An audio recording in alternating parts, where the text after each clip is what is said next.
भारतीय सेना द्वारा पाकिस्तान अधिकृत कश्मीर में स्थित आतंकियों के 9 ठिकानों को ध्वस्त कर सर्जिकल स्ट्राइक किए जाने की खबर मिलते ही भागलपुर के युवाओं और छात्रों में खुशी की लहर दौड़ गई। तिलकामांझी भागलपुर विश्वविद्यालय परिसर में छात्रों ने जश्न मनाते हुए देशभक्ति रैली निकाली और सेना के समर्थन में जोरदार नारे लगाए। विश्वविद्यालय के गर्ल्स हॉस्टल से लेकर विभिन्न विभागों तक छात्र छात्राओं ने हाथों में तिरंगा लेकर भारतीय सेना जिंदाबाद, पाकिस्तान मुर्दाबाद, भारत माता की जय जैसे नारों से वातावरण गुंजायमान कर दिया। छात्रों ने इस साहसी कार्रवाई को भारतीय सेना की वीरता और देश की रक्षा में अटूट संकल्प का प्रतीक बताया। एबीवीपी छात्र नेता आशुतोष सिंह तोमर ने कहा कि यह सिर्फ सर्जिकल स्ट्राइक नहीं बल्कि देश के आत्मसम्मान का जवाब है। उन्होंने कहा, भारतीय सेना पर पूरे देश को गर्व है। अगर सरकार आह्वान करे तो भारत का हर युवा सीमा पर जाकर दुश्मनों से लोहा लेने को तैयार है। उन्होंने प्रधानमंत्री और सेना प्रमुख को इस सशक्त कार्रवाई के लिए बधाई दी। और जिस प्रकार से कल भारतीय सेना द्वारा पाकिस्तान ऑक्युपाइड कश्मीर में घुस करके और वहां पाकिस्तान परस्त जो आतंकवाद के कैंप अड्डे चलाए जा रहे थे उस पर जो सर्जिकल स्ट्राइक किया गया है, इससे हम लोग तमाम 140 करोड़ भारतीय सेना के इस कार्रवाई पर काफी बेहद खुश हैं और हम लोग इसको जश्न के रूप में हम लोग सभी जगह मना रहे हैं।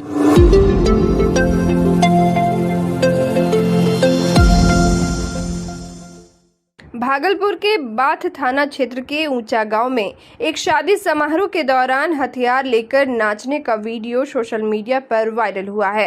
वीडियो में दिख रहे युवक की पहचान रोहित ताती उर्फ खिसारी ताती के रूप में हुई है। ये घटना 4 मई को वासुदेव ताती की बेटी की शादी की है। वीडियो में रोहित खुलेआम हथियार लहराते हुए नाच रहा है। घटनास्थल बाथ थाना से केवल 2-3 किलोमीटर दूर है।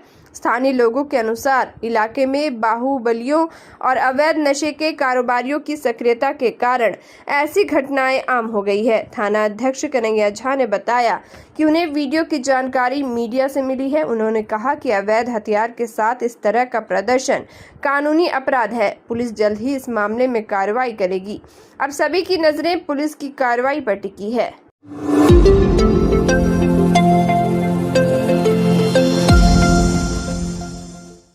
पटना में बीते दिनों बीपीएससी अभ्यर्थियों पर हुए लाठीचार्ज के विरोध में भागलपुर में बुधवार को कांग्रेस कार्यकर्ताओं ने जोरदार प्रदर्शन किया। समाहरणालय गेट के समीप कांग्रेस कार्यकर्ताओं ने मुख्यमंत्री नीतीश कुमार का पुतला फूका और सरकार के खिलाफ जमकर नारेबाजी की। कांग्रेस कार्यकर्ता प्रशांत बैनर्जी ने कहा कि राज्य सरकार लगातार छात्रों की आवाज को दबाने का प्रयास कर रही है।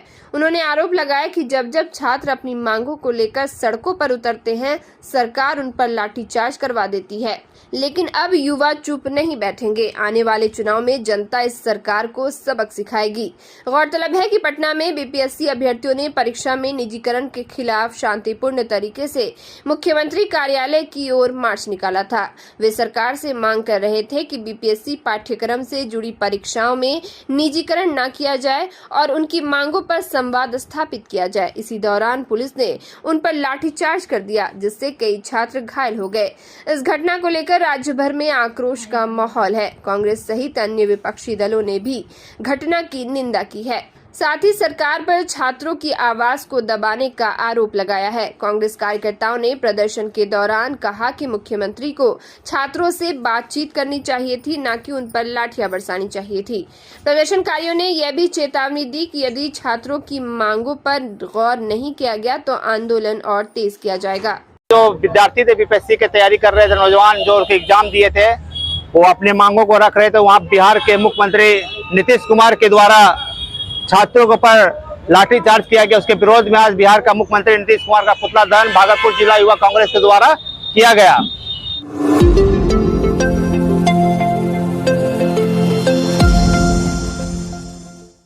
कश्मीर के पहलगाम में हुए आतंकी हमले के बाद भारतीय सेना ने बीती रात पाकिस्तान की सरजमी पर जवाबी कार्रवाई करते हुए आतंक के कई ठिकानों को ध्वस्त कर दिया।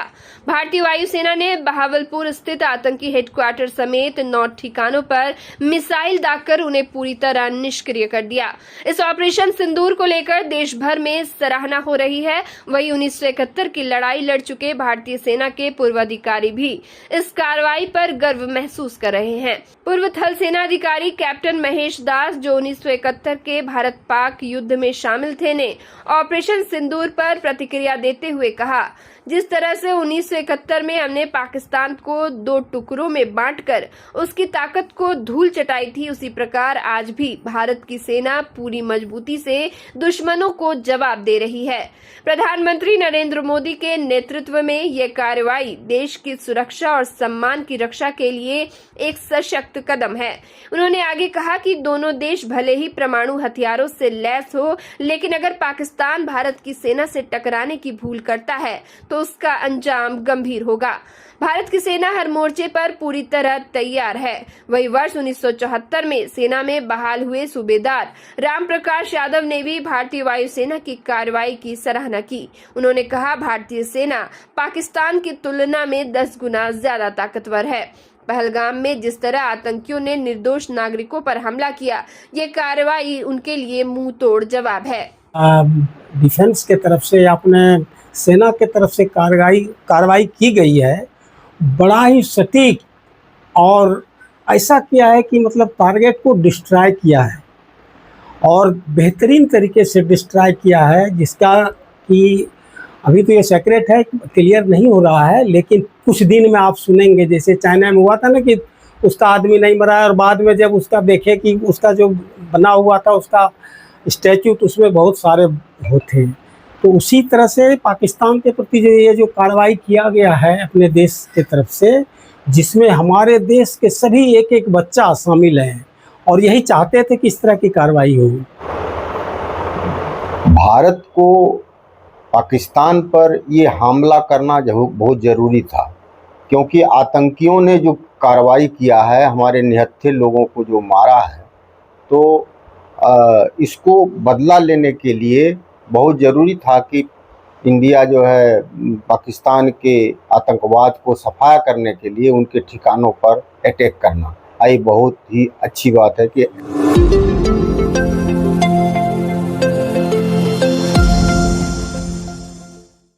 भागलपुर में खेलो इंडिया यूथ गेम्स 2025 के अंतर्गत सैंडल्स मैदान में प्लेग्राउंड में तीरंदाजी प्रतियोगिता चल रही है। ये अब अपने अंतिम चरण में पहुंच गई है। प्रतियोगिता के दूसरे दिन रिकर्व और कंपाउंड वर्गों में बालक एवं बालिका श्रेणियों के लिए एलिमिनेशन राउंड पूरे हो चुके हैं। फाइनल मुकाबले के लिए खिलाड़ियों की घोषणा कर दी गई है। फाइनल मुकाबले आज खेले जाएंगे। रिकर्व बालक वर्ग में तमिलनाडु के स्मरण सर्वेश और महाराष्ट्र के उज्जवल भारत ओलेकर के बीच स्वर्ण पदक के लिए कड़ा मुकाबला होगा। कांस्य पदक के लिए उत्तर प्रदेश के विशु और देवराज महापात्र आमने सामने होंगे। बालिका वर्ग में महाराष्ट्र की सरवरी सोमनाथ शिंदे और वैष्णवी बाबाराव पवार के बीच स्वर्ण पदक के लिए मुकाबला होगा, जबकि हरियाणा की तमन्ना गुलिया और झारखंड की तमन्ना वर्मा कांस्य पदक के लिए भिड़ेंगी।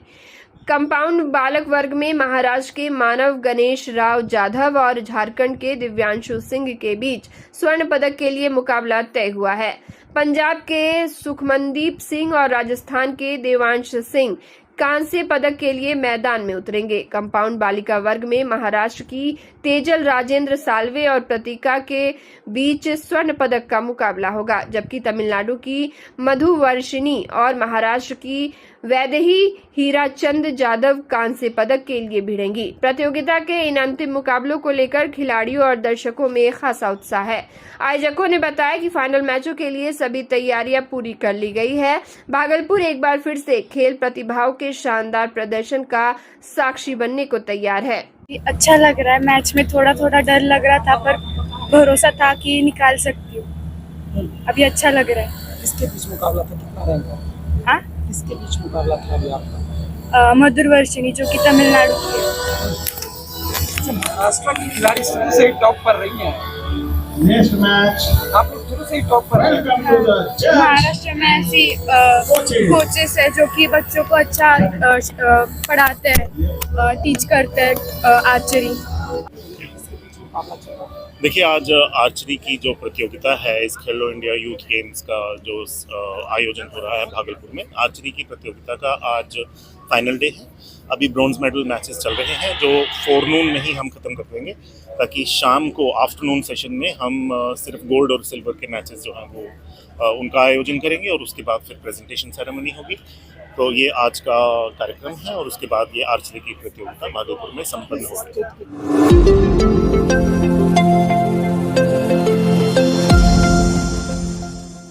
भारतीय सेना की ओर से चलाए गए ऑपरेशन सिंदूर के तहत पाकिस्तान में घुसकर आतंकियों के ठिकाने को नष्ट किया गया है।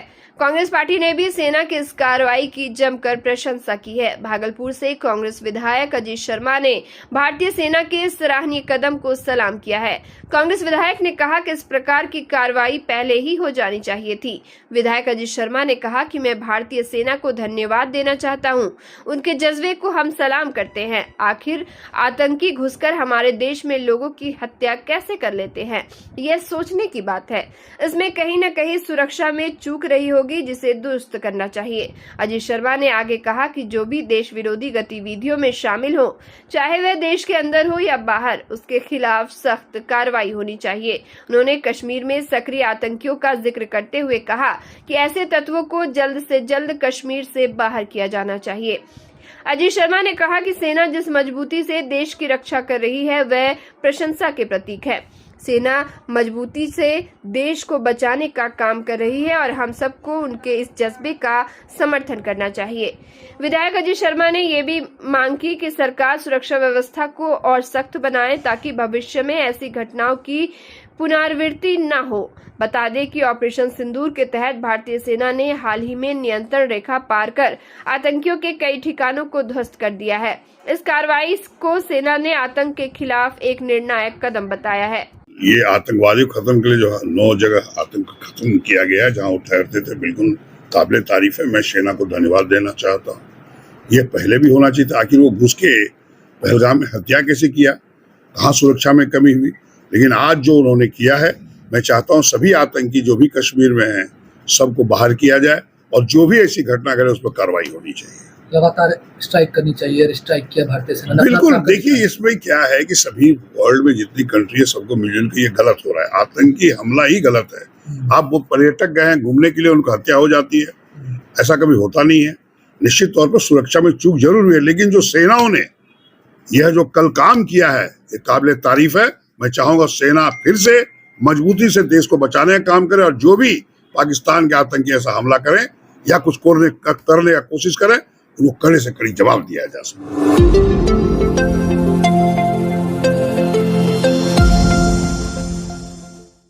तिलका मांझी भागलपुर विश्वविद्यालय के पेंशनर संघर्ष मंच के बैनर तले बड़ी संख्या में पेंशन भोगी विश्वविद्यालय परिसर में एकत्रित हुए और प्रशासन के खिलाफ जोरदार प्रदर्शन किया। प्रदर्शनकारियों ने कुलपति प्रोफेसर जवाहरलाल के खिलाफ जमकर नारेबाजी की और अपनी 7 सूत्री मांगों को लेकर तत्काल कार्रवाई की मांग की। पेंशनरों का आरोप है कि सेवानिवृत्त हुए 4 से 5 वर्ष बीत चुके हैं, लेकिन उन्हें अभी तक पूर्ण पेंशन और अन्य वित्तीय लाभ नहीं मिले हैं। कई पेंशनरों की पेंशन अब तक शुरू नहीं हुई है, जिससे उनका जीवन संकट में है। प्रदर्शनकारियों ने मांग की कि कुलपति को प्रतिदिन कम से कम 1 घंटे का समय निर्धारित करना चाहिए, जिसमें वह पेंशनरों की समस्याएं सुने और समाधान करे। पेंशनर संघर्ष मंच ने चेतावनी दी है कि अगर जल्द से जल्द कोई ठोस कार्रवाई नहीं हुई तो आंदोलन को और व्यापक बनाया जाएगा। प्रदर्शनकारियों ने कहा कि जब तक प्रशासन उनकी समस्याओं का समाधान नहीं करता, ये प्रदर्शन जारी रहेगा। अब देखना यह है कि विश्वविद्यालय प्रशासन पेंशनरों की मांग पर क्या कार्रवाई करता है।